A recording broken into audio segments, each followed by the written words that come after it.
Bienvenidos a una nueva transmisión. Somos Iglesia Bíblica Manantial de Fe y su ministerio CVE, Camino, Vida y Esperanza. Acompáñenos a nuestras reuniones los días miércoles, culto de oración, 7 de la noche, viernes, culto de enseñanza, 7 de la noche, domingos, escuela dominical, 9 de la mañana y culto evangelístico, 5 de la tarde. Síguenos en Facebook y YouTube como Ministerio CVE, Camino, Vida y Esperanza de la Iglesia Bíblica Manantial de Fe.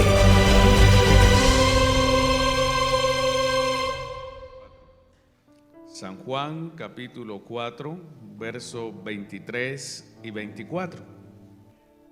Mas la hora viene, y ahora es, cuando los verdaderos adoradores adorarán al Padre en espíritu y en verdad, porque también el Padre tales adoradores busca que le adoren. Dios es espíritu, y los que le adoran en espíritu y en verdad es necesario que le adoren.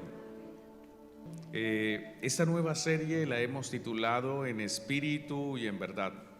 Y hoy en esta primera parte trataremos el tema Dios ha regulado la adoración, porque es uno de los temas que más se ha corrompido, que más se ha desviado en nuestros días, y debemos empezar a tener conciencia qué es lo que Dios ha ordenado, qué es lo que Él demanda, pero también qué es lo que Dios aborrece. Todos debemos recordar, amados hermanos, que la Biblia nos enseña que por causa del pecado todos los hombres estamos destituidos de la presencia de Dios. Esta fue una de las mayores consecuencias de la caída del hombre. En Romanos capítulo 3, verso 23 se nos enseña: por cuanto todos pecaron y están destituidos de la gloria de Dios.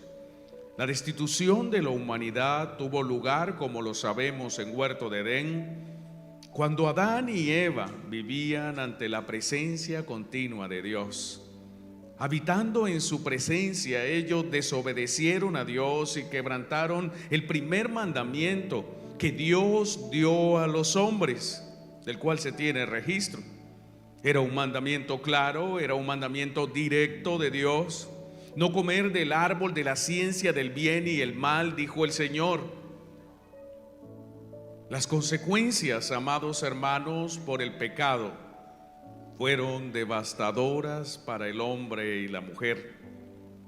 La mujer sufriría dolores en sus preñeces.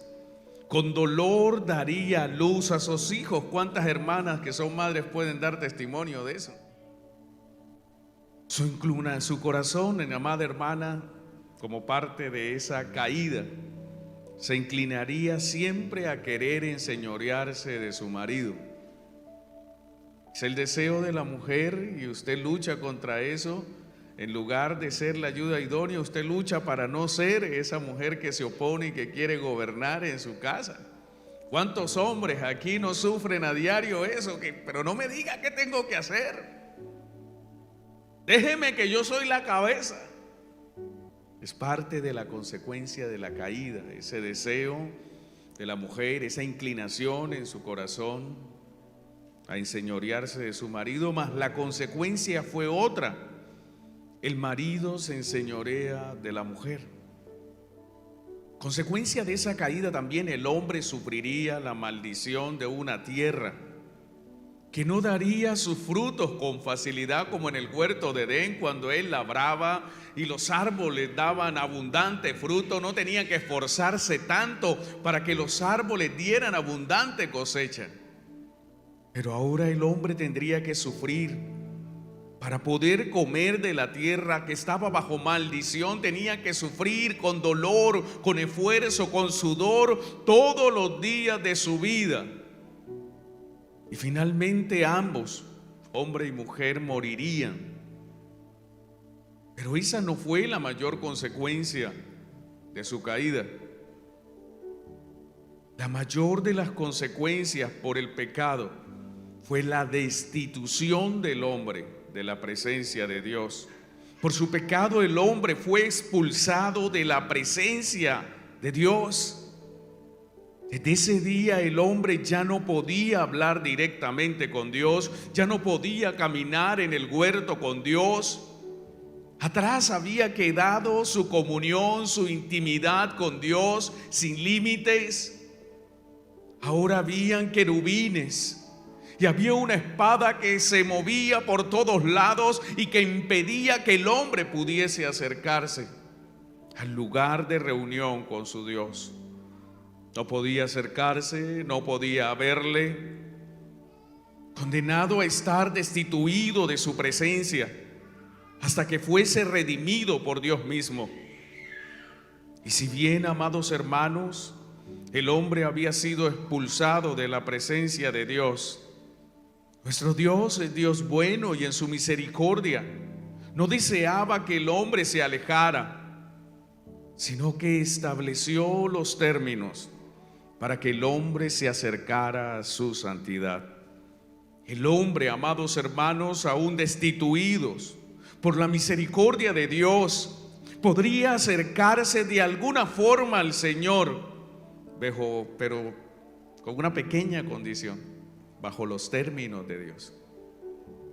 Podría decirse que Dios reguló la forma en la cual el hombre se relacionaría con Él, debido a su nueva condición de caído de la gracia.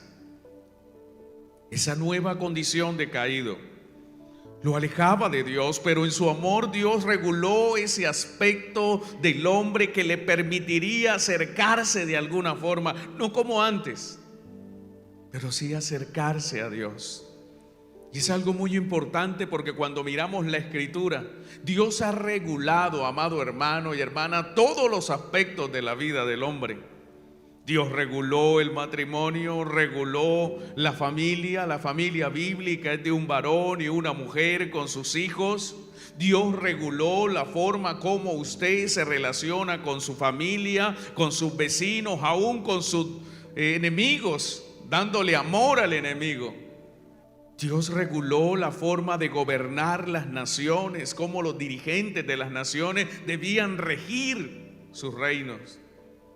Y desde luego Dios reguló en forma clara y precisa la forma en que Él quiere que el hombre lo adore. La adoración, iglesia, es un capítulo especial en la Escritura. Es un punto y aparte en la regulación de Dios hacia el hombre. Cuando reflexionamos y cuando usted piensa en la creación de Dios, usted ve que Dios hizo los cielos, Dios hizo las estrellas, Dios hizo la tierra, y dentro de la tierra Dios hizo mares, los cuales llenó de exuberante vida, y creó la tierra y multitud de árboles, y creó los cielos y llenó los cielos con sus aves, y la tierra seca con sus animales. El día sexto creó al hombre. Pero surge una pregunta aquí: ¿por qué Dios creó todo cuanto existe? ¿Cuál fue la razón que inspiró a Dios a crear todo? La respuesta no puede ser otra: que Dios creó todas las cosas para su gloria. Lo creó para su gloria, para sí. Cada una de sus criaturas son para su gloria. Y esa es su razón de existir, y es el propósito por el cual el hombre vive en esta tierra, para la alabanza de la gloria de Dios. Y así está escrito en Efesios capítulo 1, versos 5 y 6. Acompáñeme allí, Efesios capítulo 1, verso 5. Dice la Escritura: en amor, habiéndonos predestinado para ser adoptados hijos suyos por medio de Jesucristo, según el puro afecto de su voluntad. De aquí viene el propósito por el cual fuimos creados, para alabanza de la gloria de su gracia. ¿Para qué fue creado? Para la alabanza de la gloria de su gracia. Desde luego, amado hermano, siendo la adoración de su gloria, algo tan fundamental para Dios, es lógico pensar que Dios ha regulado la forma y el contenido en el cual Él quiere ser adorado. Este principio, amados hermanos, se conoce como el principio regulatorio de la adoración. Es un principio, el cual se fundamenta solo en la Escritura. Dios ha regulado cómo quiere ser adorado, y es a través de la Escritura inspirada por Dios y dado a escritores humanos escogidos que Dios en su soberanía ha establecido cómo Él quiere que usted y yo lo adoremos. Amados hermanos, podría decirse que en forma sustancial no hay otra forma de adorar a Dios. No la hay, más que como Él lo ha establecido, como Él lo ha regulado y lo ha dejado descrito en su palabra. Si usted y yo deseamos adorar a Dios en la forma correcta, si usted desea adorar a Dios y que su adoración sea agradable y aceptada por Dios, debe ser conforme a la Biblia y debe observar cada detalle que Dios ha establecido y que ha dejado registrada solo en la Escritura. Dios ha sido muy preciso en todo cuanto quiere. Cuando tomamos algunos ejemplos de la Escritura, le pido por favor que me acompañe a Génesis, capítulo 6, y me acompañe por favor a los versos 14 a 16. Allí encontramos cómo Dios ha tomado la decisión, ¿cierto?, de destruir la tierra por causa de la maldad, la violencia, la corrupción que había en ese momento, en esa humanidad. En el verso 13, partamos desde allí, vemos cómo Dios le va a dar unos detalles específicos a Noé. Dijo pues Dios a Noé: he decidido el fin de todo ser, porque la tierra está llena de violencia. A causa de ello, ya aquí que yo los destruiré con la tierra. Hazte un arca de madera de gofer. Empiezan los detalles. Hágase un arca. No le dijo hágase un botecito por ahí con 2 remos. Hágase un arca, y le dio la madera. La va a hacer de madera de gofer, no me la va a hacer por allí de bambú. Harás aposentos en el arca, o sea, dentro del arca va a tener unas distribuciones, y la calafatearás con brea por dentro y por fuera, o sea, recúbrala con brea para que quede impermeabilizada y no se entre el agua. Y de esta manera la harás, y empieza a dar los detalles de 300 codos de longitud del arca, de 50 codos su anchura y de 30 codos su altura, y una ventana harás al arca y la acabarás a 1 codo de elevación por la parte de arriba, y pondrás la puerta del arca a su lado y le harás piso abajo, segundo y tercero, y en fin le dio los detalles. Éxodo 25:40, me parece interesante esta porción. Mire lo que Dios le dijo a Moisés mientras él hacía el tabernáculo de reunión: mira y hazlos conforme al modelo que te ha sido mostrado en el monte. Y si usted mira Éxodo hacia atrás, todo lo que empieza 26, 27, el capítulo anterior, Dios le da todos los detalles de cómo quería el tabernáculo.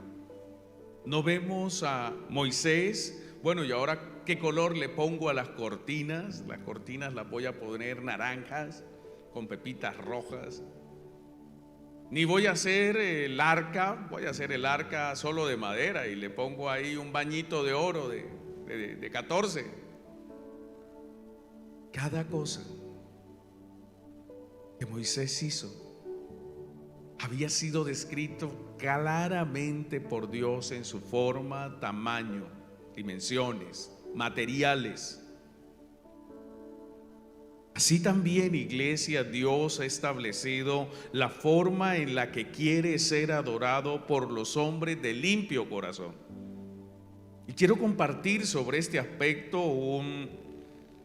una declaración que suscribieron en el siglo XVI el grupo conocido como los puritanos, de donde viene prácticamente nuestra línea de iglesia reformada. Esos hombres que fueron perseguidos por la Inquisición católico-romana y que tuvieron que salir de Europa huyendo para preservar la verdad de la fe, y llegaron a Norteamérica y después, con el tiempo, han llegado hasta Centro y Suramérica, y desde allá, desde esos hombres que huyeron, pues llegó el evangelio puro y fiel a nuestras tierras. Esta fue una de sus declaraciones acerca de la oración. Ellos dijeron: la luz de la naturaleza muestra que hay un Dios, quien tiene señorío y soberanía sobre todo, es justo, bueno y hace bien a todos, y que por lo tanto debe ser temido, amado, alabado, invocado, creído y servido con toda el alma y con todo el corazón y con todas las fuerzas. Hay un Dios que tiene señorío, que tiene soberanía, que ha definido en su sola potestad lo que Él quiere, como Él quiere, cuando lo quiere. Pero el modo aceptable, iglesia, de adorar al verdadero Dios no fue instituido por los hombres, sino por Dios mismo. Y de esta manera Dios ha limitado por su propia voluntad y ha revelado a través de la Escritura que no debemos adorar a Dios conforme a nuestras invenciones, conforme a nuestras imaginaciones, conforme a nuestra creatividad. Amados hermanos, la Biblia es la regla que distingue entre la adoración pura y la falsa adoración. Esta es la revelación especial de Dios que nos permite adoptar una adoración genuina, sin invenciones, no algo que a usted y a mí nos parezca, sino mirar los preceptos de aquel que es el único con derecho de prescribir la adoración que Él demanda. Y la Biblia, como palabra de Dios, nos invita a que sigamos su consejo y no sigamos nuestro propio placer. Hay caminos que al hombre le parecen derecho, pero su fin es camino de muerte, dice la Escritura. Si usted y yo no seguimos la Biblia en términos de adoración, nos llevaría a inventar canciones con contenidos antibíblicos, nos llevaría a formas extrañas de adoración que no serían para glorificar a Dios, sino para nuestra propia exaltación y placer. Pero al seguir la regla bíblica de adoración, entramos a depender exclusivamente de la soberanía de Dios, para que sea Dios y no nosotros quien defina lo que es agradable y lo que es aceptable por Él, porque Él es el objeto de la adoración, no nosotros. No adoramos para sentirnos bien, ni para sentirnos elevados. Adoramos para su gloria, para que su nombre sea exaltado, sus atributos sean elevados. Si no contáramos con la Biblia, si no contáramos con una regla clara sobre la adoración que Dios demanda, y quiero que entienda esto, hermana, hermano, usted que me sigue a través de la plataforma, es la adoración que Él demanda, no la que yo quiero darle, no es lo que yo deseo entregarle, es lo que Él ha pedido que yo le entregue. Es que a mí me gustaría esto, es que no es lo que a usted le guste, no es lo que usted quiera, es lo que Él ha pedido que le den, y Él tiene todo el derecho de decir que recibe y que no.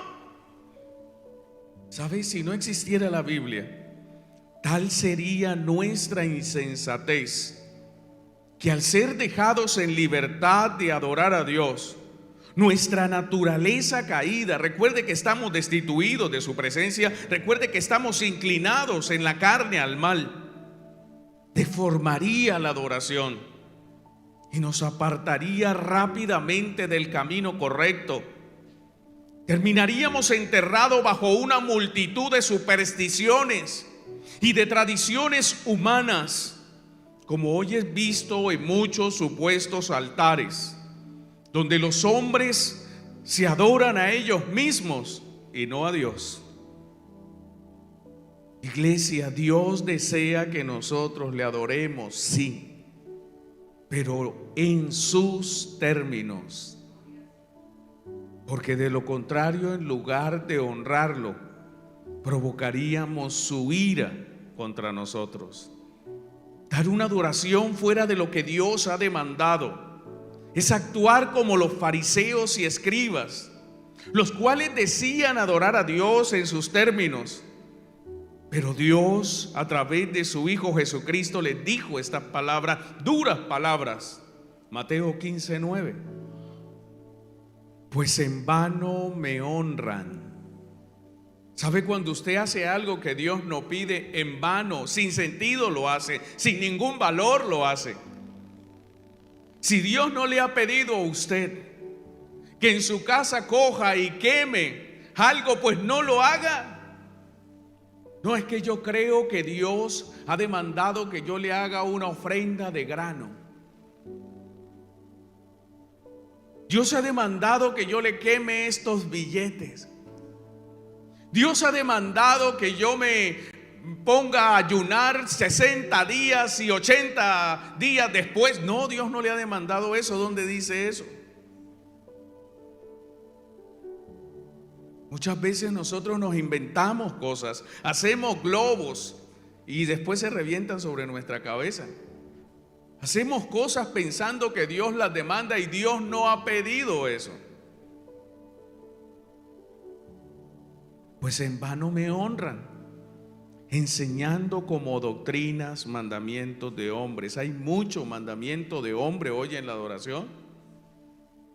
Dios no quiere. Recordemos, Dios no ha pedido y no busca adoración producto de la invención humana. Dios no ha demandado adoración creativa ni innovadora para atraer multitudes, ni una forma nueva de adorar bajo la supuesta manifestación de la libertad espiritual. Es lamentable, iglesia, los espectáculos grotescos que hoy se ven en los supuestos altares que más parecen adoración pagana que adoración cristiana. Recordemos ese pasaje de la historia del pueblo de Israel, que mientras Moisés había subido al monte a recibir la ley de Dios y había tardado casi 40 días con sus noches, ellos dijeron: no, pues estamos aquí, vamos a adorar a Dios. Hagamos un becerro y adoremos a Dios a nuestra forma, como hemos pensado que debe adorarse, como vimos a los egipcios, como el mundo adora en sus conciertos. Hagámoslo aquí. Éxodo 32, verso 5, por favor. Mire lo que hicieron. Y viendo esto, Aarón edificó un altar delante del becerro. Y pregonó a Aarón y dijo: mañana será fiesta para Jehová. Vamos a adorar a Dios. Y al día siguiente madrugaron.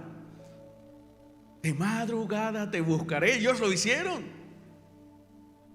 Y ofrecieron holocaustos.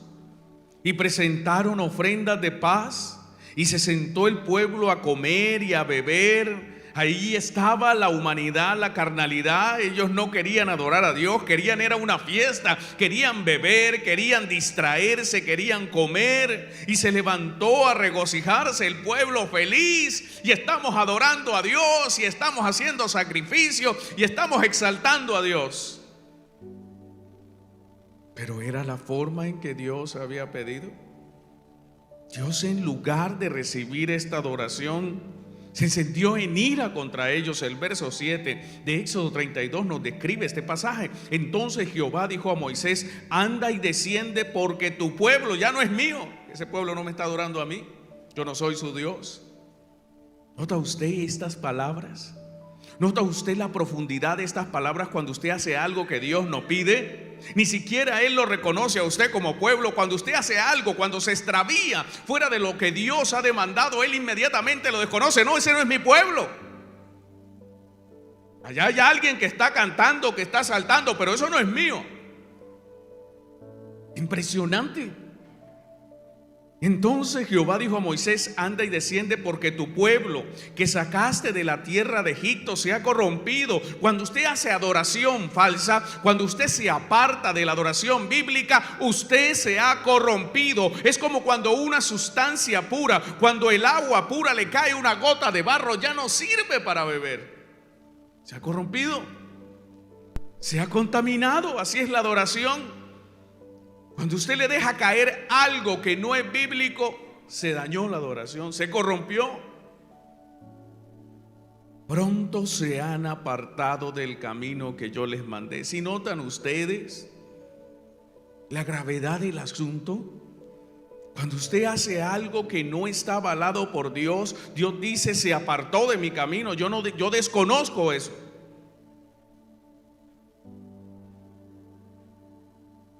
Se han hecho un becerro de fundición y lo han adorado,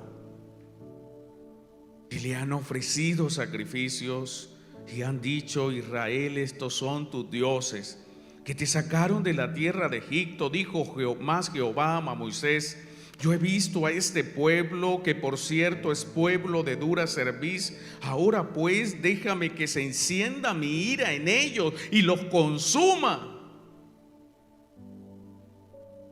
Voy a acabarlos.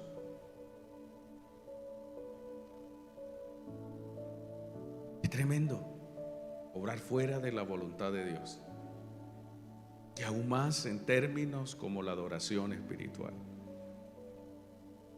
Dios habita en medio de la alabanza de su pueblo. Cuando alabamos a Dios y es verdadera adoración, allí está el Señor. Por eso nos reunimos y nos congregamos. Cristo dijo: si 2 o 3 se reúnen en mi nombre. Usted en su casa tal vez se reúne con su esposo, su esposa, y se reúnen en su hogar, pero aquí es una congregación reunida en el nombre de Jesús. Cuando 2 o 3 se reúnen en mi nombre, Él prometió: he aquí yo estaré en medio. Hoy aquí está Cristo en medio de nosotros, porque hay más de 2 o 3, y aquí nos hemos reunido no para un paseo, no para disfrutar un momento de hermanos y de amigos y fraternos. Nos hemos reunido, convocado en el nombre de Jesús, en el nombre del Señor. 2 o 3 congregados en mi nombre, yo prometo: hoy aquí yo estaré en medio de ellos. Aquí está el Dios que debe ser adorado. Aarón, según su deseo y según su propio consejo, permitió que el pueblo se desviara. De allí la importancia de los líderes en las iglesias. Es nuestra responsabilidad ante Dios. Usted que es diácono o diaconisa, mi caso como anciano, el pastor de la iglesia, es mi responsabilidad y su responsabilidad evitar que nos desviemos y corregir si nos hemos desviado. Amados hermanos, muchos hombres, son muchas las congregaciones, y no es sino que usted abra cantidad de iglesias en internet que adoran según su deseo. Exponen a las congregaciones a la falsa adoración. Gente llegando en jeep y subiendo en esas grandes plataformas un jeep, el jeep de la adoración.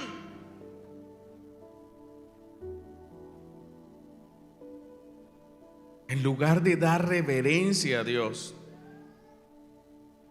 bajo el supuesto darle libertad al Espíritu, toman la gracia de Dios como excusa para su libertinaje, corrompiendo la iglesia.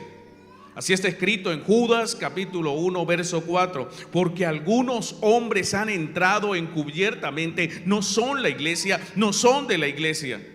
Han entrado encubiertamente, se hacen pasar por hermanos, se hacen pasar por hermanas. Los que desde antes habían sido destinados para condenación, hombres impíos que convierten en libertinaje la gracia de nuestro Dios y niegan a Dios, el único soberano, y a nuestro Señor Jesucristo. Son muchos los que con afán de ganar adeptos, es que si hay una adoración divertida, traemos a los jóvenes. ¿Quién dijo que la iglesia es para traer diversión? Si usted quiere ser entretenido, si quiere divertirse, váyase a un circo. Allá se va a divertir, habrá payasos que lo hacen reír, malabaristas que lo harán sorprender, pero no en la iglesia. La iglesia de Cristo no es para divertir, no es para entretener a cabras, sino para edificar ovejas. Muchos han pasado por alto en las congregaciones la orden del Señor a través del apóstol Pablo, que insta que en las iglesias ha de hacerse todo con decencia y en orden, y esto incluye la adoración. Vamos a Corintios capítulo 14 verso 40 y confírmelo usted por su Biblia. Pero hágase todo decentemente y con orden. No entiendo cómo hay congregaciones o reuniones o grandes convenciones o grandes encuentros y reuniones donde hombres y mujeres saltan, gritan, casi convulsionan allí, se tiran al piso. Algunos a punto de perder la razón, movimientos extraños, raros, que más parecen poseídos que llenos de la gloria de Dios. Hágase todo con orden, decentemente, es vehemente, directa y clara. Dígame qué parte de la palabra no se entiende. Hágase todo decentemente y con orden.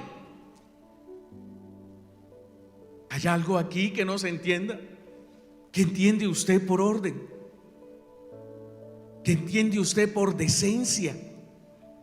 Mire, hay gente que uno tiene que controlar y los he visto. Empiezan a dar vueltas y a repartir codos y puños y pies y de todo, y si usted se descuida lo noquean. El nocao del espíritu, ¡tan! No, ¿qué es eso?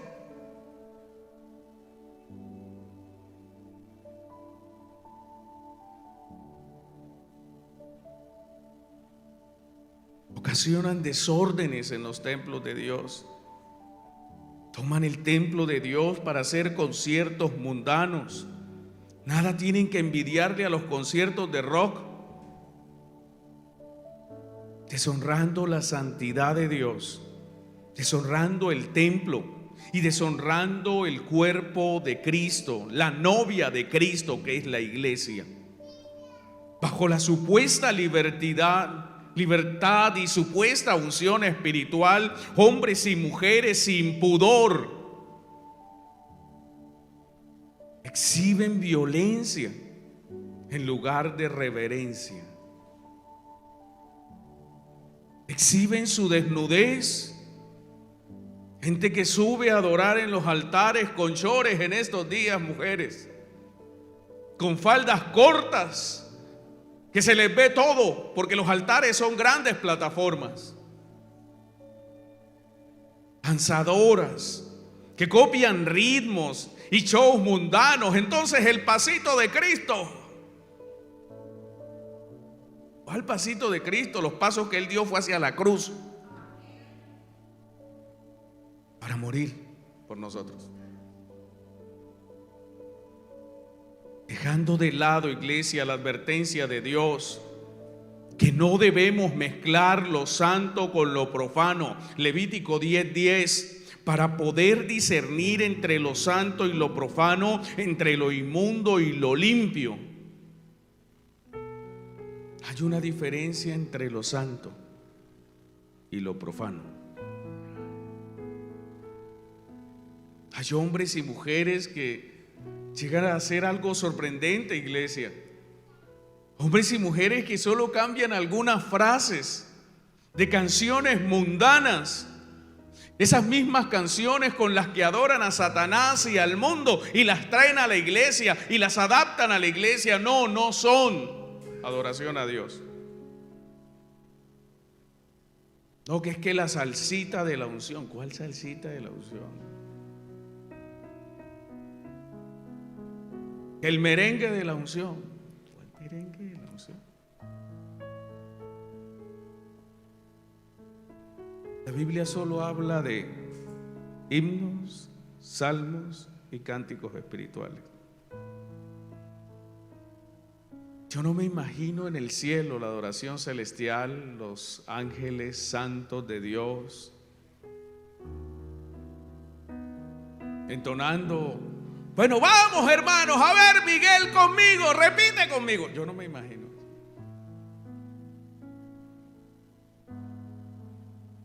Lo que se escucha es: santo, santo, santo es el Señor, nuestro Dios todopoderoso, Él reina. ¿Notamos? Y nosotros también tenemos que corregir. Es cierto, estamos en un proceso de formación, de edificación. Muchos de nosotros fuimos formados en iglesia pentecostal, donde el ritmo, el movimiento, los coros era lo máximo. Y no estoy en contra, a mí me gustan los coritos y los canto, pero no deben llevarnos a desórdenes en la iglesia. Hay hermanos que empieza el corito y usted ve que empieza el movimiento de hombro ahí, dale. Oh, esto no es para bailárselo, hermano. ¿Quiere danzar? Lo puede hacer en su casa, ya usted solito, dance. Sirve como ejercicio. No llegar al estado del pastor, por ejemplo. Pero en el templo no. Es diferente. Es un lugar santo. No, que a mí me gusta un género. Pues puede escucharlo en su casa. Hay cosas que usted escucha para su carne. No debería ser así, pero usted lo hace. Pero lo que se trata de Dios no es carne, es espíritu. Amados hermanos, debemos ser celosos en términos de la adoración que Dios demanda. Nuestras letras, nuestras canciones deben exaltar a Cristo, ponerlo en el centro a Él. En esta época de la gracia, la era de la gracia en la cual vivimos, debe exaltar a la Trinidad, al Padre, al Espíritu Santo. Debe exaltar sus atributos, que Él es bueno, que es todopoderoso, que es misericordioso. Deben exaltarlo a Él. Cada palabra que salga a modo de adoración hacia Dios tiene que exaltar su ser, tiene que exaltar su esencia, tiene que exaltar sus atributos, tiene que exaltar su naturaleza divina.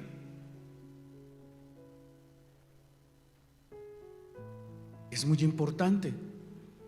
¿Recuerdan ustedes ese pasaje de la Escritura? Cuando Dios entregó su ley escrita por su mano a Moisés. ¿Recuerdan cuál fue el primer mandamiento que Dios dio a los hombres acerca de la adoración? Se puso Él en el centro. Acompáñenme a Éxodo capítulo 20, verso 1 en adelante. Dice la Escritura: y habló Dios todas estas palabras diciendo: yo soy. Así empezó la ley. Yo soy Jehová tu Dios, que te saqué de la tierra de Egipto, de casa de servidumbre. Yo soy el que te libertó, dijo el Señor. Ustedes eran esclavos y por mí ahora son libres. No tendrás dioses ajenos delante de mí. No te harás imagen, ni ninguna semejanza de lo que esté arriba en el cielo, ni abajo en la tierra, ni en las aguas debajo de la tierra. Y aquí viene: no te inclinarás a ellas, ni las honrarás. No adoren, no honren, no exalten, porque yo soy Jehová tu Dios fuerte, celoso. Dios ha decretado, iglesia, que la adoración es algo sagrado, algo que solo le podemos dar a Él. Al Señor tu Dios adorarás y a Él solo servirás. Y solo recibirá la adoración de sus criaturas si sus criaturas siguen el método bíblico, la forma bíblica, porque la adoración busca glorificar a Dios y Dios no comparte su gloria con nadie. Isaías 42:8: no daré mi gloria ni mi alabanza a esculturas. Por esta razón, iglesia, y hablo a aquellos que nos siguen a través de los medios, no es válido ante Dios que alguien adore, que alguien exalte o entone cánticos de alabanza a María, a José, a Pedro, a San Miguel Arcángel, ni a ningún otro ser creado. La iglesia tradicional romanista se encarga de difundir una serie de cánticos que exaltan a hombres que vivieron y murieron. Pero Dios no comparte su gloria con nadie.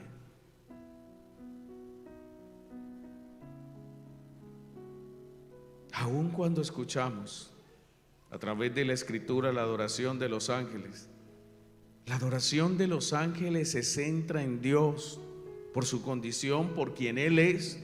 En Apocalipsis capítulo 4, verso 11 se nos enseña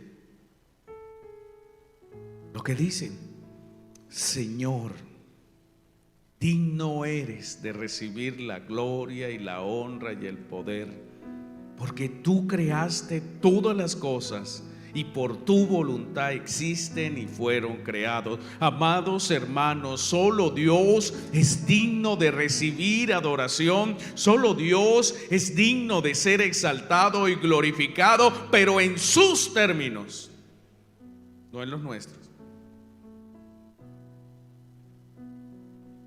Y estoy seguro que si Dios no hubiera decretado en su palabra que Él será adorado solamente como Él quiere, el hombre hoy estaría haciendo y hoy lo hace como quiere. Mire, hermano, es tan claro el tema de la oración que si Dios hubiese dicho que solo recibiera adoración de hombres y mujeres vestidos con camisetas anaranjadas y corbatas verdes, Él tenía el derecho de exigirlo. Que cuán arrogante es el hombre que piensa que tiene el derecho de determinar cómo Dios será adorado y servido. Por lo tanto, si queremos que Dios apruebe nuestra adoración, debemos hacerlo bíblicamente. La Biblia registra bíblicamente lo que Dios demanda. Y para concluir esta mañana, vamos a analizar un pasaje de la Escritura, muy conocido, por cierto. La Biblia registra en cierta ocasión que Jesús el Señor sostuvo una conversación con una mujer de nacionalidad samaritana. No era nada común en aquellos días que una mujer, y aún más siendo samaritana, se acercara a hablar a un judío, porque los judíos y los samaritanos eran enemigos. Estaban enemistados. En Juan capítulo 4, versos 7 al 9 se describe: vino una mujer de Samaria a sacar agua y Jesús le dijo: dame de beber. Pues sus discípulos habían ido a la ciudad a comprar de comer. La mujer samaritana le dijo: ¿cómo tú, siendo judío, me pides a mí de beber, que soy mujer samaritana? Porque judíos y samaritanos no se tratan entre sí. Dentro de esta conversación, iglesia, Jesús se presentó como el agua de vida, y además de esto reveló la condición espiritual de esta mujer, dando testimonio de que Él era Dios, que tenía un conocimiento de todas las cosas. En el verso 16 de Juan 4, Jesús le dijo: ve, llama a tu marido. Y ven acá, y respondió la mujer, porque no era común que una mujer estuviera sola con un hombre. Por eso él le dice, no, espere, paremos aquí, vaya y busque a su marido. Y ahí sí seguimos hablando. Respondió la mujer y le dijo, no tengo marido. Jesús le dijo, bien has dicho, no tengo marido, porque 5 maridos has tenido y el que ahora tienes no es tu marido. Esto has dicho con verdad. Ante tan íntima revelación, la mujer samaritana exclamó, verso 19, Señor, me parece que tú eres profeta. Ella quedó convencida de que Jesús era un profeta. Y al llamarlo profeta, afirmó que era un enviado de Dios. Era una forma indirecta de reconocer el ministerio de un hombre. Ella no se escudó de su pecado, no ocultó su pecado. Por el contrario, declaró que el Señor era un profeta de Dios y esta era en sí una confesión de su pecado, de la veracidad del conocimiento sobrenatural que Cristo poseía y su necesidad de perdón. Por lo que sigue en el pasaje, esta mujer realmente se arrepintió, aceptó la acusación de Jesús. Y Jesús, sabiendo que era la oportunidad, dio un viraje a la conversación. Allí hubo una pausa seguramente. Y esa mujer llegó al punto central de lo que sería la conversación en ese pozo cerca de Siquem. En Juan 4:20 ella empieza a hablar después de haber sido descubierta, después de aceptar su pecado. Ella dice, nuestros padres adoraron en este monte y vosotros decís que en Jerusalén es el lugar donde se debe adorar. ¿Sabe? Este era uno de los grandes puntos en disputa entre samaritanos y judíos. Los samaritanos solamente aceptaban los 5 primeros libros de la Biblia, el Pentateuco, mientras que los judíos aceptaban todos los 5 libros, más los salmos, más los profetas. Los samaritanos creían que solo se debía adorar a Dios, según el antiguo pacto, en el lugar donde Dios les dijere. Deuteronomio 12:5 dice, sino que el lugar que Jehová vuestro Dios escogiere de entre vuestras tribus para poner allí su nombre para su habitación, ese buscaréis y hallaréis. No aceptaban otra cosa que el monte Gerizim, cerca de Siquem, porque allí Abraham había construido el primer altar de adoración a Dios. Por el contrario, los judíos, iglesia, solo aceptaban el lugar donde Dios había establecido la adoración y era en Jerusalén. Segunda de Crónicas 6:6 dice, mas a Jerusalén he elegido para que en ella esté mi nombre. Así que había un punto en disputa. La mujer y los samaritanos creían que la adoración era en ese monte y Jesús ahora daría la respuesta correcta. La respuesta de Jesús enseñaría a la mujer lo que significa la verdadera adoración. La adoración a Dios ya no se trata de un lugar físico, si bien es necesario un lugar para hacerlo. En el nuevo pacto en el cual usted y yo vivimos, pacto que ha sido firmado en la sangre de Cristo, la adoración ya no requiere tampoco de ritos ni de ceremonias externas. No se haría en Gerizim o en Jerusalén. Usted y yo sabemos que en el año 70 los romanos destruyeron tanto Gerizim como el templo de Jerusalén. Así que Jesús enseñaría la naturaleza a esta mujer y nos las enseña esta mañana a nosotros. Juan 4, 21, 23. Jesús le dice a la mujer, créeme que la hora viene cuando ni en este monte ni en Jerusalén adoraréis al Padre. Vosotros adoráis lo que no sabéis, nosotros adoramos lo que sabemos, porque la salvación viene de los judíos. Mas la hora viene, y ahora es, cuando los verdaderos adoradores adoran al Padre en espíritu y en verdad, porque también el Padre tales adoradores busca que le adoren. Y aquí están las claves de la adoración. La verdadera adoración, hermanos, debe ser interna. Debe salir de un corazón y de un hombre, de un corazón regenerado, cambiado. La adoración al Padre es en espíritu. Y eso solo es posible si usted y yo hemos sido hechos de nuevo, si hemos recibido vida espiritual. Porque si usted pretende adorar a Dios sin haber nacido de nuevo, si el espíritu dentro de su cuerpo está muerto, usted llegaría a ser, como dijo Pablo, metal que resuena o címbalo que retiñe, un ruido sin ningún sentido ni propósito. Usted, si no tiene un espíritu vivo, esto es, si el Espíritu Santo no ha operado el milagro del nuevo nacimiento en su interior, puede cantar, puede levantar la voz a tal punto que se escuche a 1 o 2 kilómetros, pero si su espíritu está muerto, esa adoración nunca llegará a Dios. Lo siguiente que Dios busca son adoradores que le adoren en verdad. Esto habla de la adoración que proviene de un corazón regenerado, pero que es consecuente con la enseñanza bíblica. Y en esto se centra la adoración, en Cristo, el Verbo hecho carne. Cualquier adoración, iglesia, que no ponga sus ojos en Cristo es vana, vacía y carente de sentido. Cualquier adoración que no tenga como fundamento la Biblia es una adoración falsa. No son los ritos, no son la ceremonia, no son los sacrificios los que determinan la verdadera adoración. Porque la verdadera adoración, iglesia, es en espíritu y no carnal.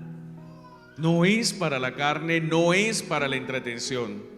La verdadera adoración no tiene invenciones humanas y no se aleja de la Escritura. Amados hermanos, la adoración debe estar llena de contenido teológico, de contenido bíblico. Cada salmo, cada himno, cada cántico espiritual, como lo dije, debe exaltar a Dios y en especial a Cristo. Estos son los adoradores que el Padre busca que le adoren en espíritu y en verdad.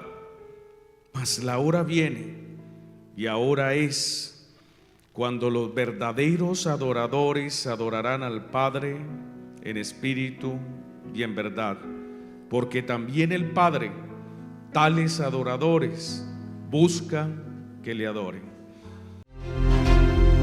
Gracias por seguirnos.